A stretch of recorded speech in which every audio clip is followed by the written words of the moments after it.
ಇತ್ತೀಚೆಗೆ ಈ ನಗರೀಕರಣದ ಪ್ರಭಾವದಿಂದಾಗಿ ನಗರ ಭಾಗದಲ್ಲಿ ಹರಡಿಕೊಂಡು ಆ ಕಡೆಯಿಂದ ಹಳ್ಳಿಗಳ ಕಡೆಯಿಂದ ಸ್ಟಾರ್ಟ್ ಆಗಿದೆ. ನಮ್ಮ ಭಾಗದಲ್ಲೇ ಒಂದು 2-3 ಜನನ ಹಿಡಿದು ಅವ್ರ ಮೇಲೆ ಕೇಸು ಮಾಡಿದ್ದೀವಿ. ಅದನ್ನು ಎಲ್ಲೆಲ್ಲಿ ಯಾರ್ಯಾರು ಕಾಂಟ್ಯಾಕ್ಟ್ ಇದ್ದಾರೆ ಅವ್ರನ್ನ ಮಾಡ್ತಾ ಇದ್ದೀವಿ. ಶೀಘ್ರದಲ್ಲೇ ಅದನ್ನು ಮಾಡ್ತೀವಿ. ಈ ಕಾರ್ಯಕ್ರಮದ ಮೂಲ ಉದ್ದೇಶ ನಮ್ಮ ಪೊಲೀಸ್ ವ್ಯವಸ್ಥೆಯನ್ನ ಎಲ್ಲರೂ ಮನೆ ಭಾಗದಲ್ಲಿ ತರಿಸಬೇಕು. ಅದರ ಅಂಗವಾಗಿ ಒಂದು ಬಸ್ ಅಂತ ಮಾಡಿದ್ದೀವಿ. ನಿಮ್ಮನ್ನೆಲ್ಲರೂ ಬಸ್ ಮುಖಂಡರು ಅಂದ್ರೆ 50 ಜನ 60 ಜನ ಮನೆಗಳ ಗುಂಪಲ್ಲಿ ನಮ್ಮ ಪೊಲೀಸರಿಗೆ ನಿಮ್ಮ ಕಡೆಯಿಂದ ಏನಾದ್ರೂ ಮಾಹಿತಿ ಬರಲಿಲ್ಲ, ಯಾವುದೋ ರೀತಿ ಅಚಾತುರ್ಯ ಆಗಲಿ ಏನೋ ತಪ್ಪಾಸ ನಡೀತಿದೆ, ಕಾನೂನು ಬಾಹಿರ ಕೆಲಸ ನಡೀತಿದೆ ಅಂತಂದ್ರೆ ಅದರಲ್ಲಿ ನೀವು ನಿಮ್ಮಿಂದ ನಮಗೆ ನೇರವಾದ ಮಾಹಿತಿ ಕೊಡಿ. ನಮಗಿಲ್ಲ ಅಂತ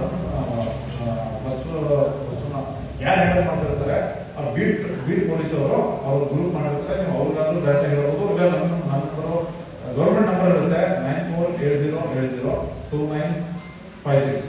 ಇದು ನಂಬರ್ ಯಾರೇ ಸರ್ವಿಸ್ ಕೊಟ್ಟರಲ್ಲಿ ಕಳೆದ 10 ವರ್ಷಗಳಂತ ಈ ನಂಬರ್ ಚೇಂಜ್ ಆಗಿಲ್ಲ. ಇದೇ ನಂಬರ್ ಇರುತ್ತೆ. ಲ್ಯಾಂಡ್ ನಂಬರ್ ಚೇಂಜ್ ಆಗಲ್ಲ. ಮತ್ತೆ ಈಗ ನಾನು ಹೇಳಿದ್ನಲ್ಲ ಇದು ಗೌರ್ಮೆಂಟ್ ನಂಬರ್, ಇದು ಚೇಂಜ್ ಆಗಲ್ಲ.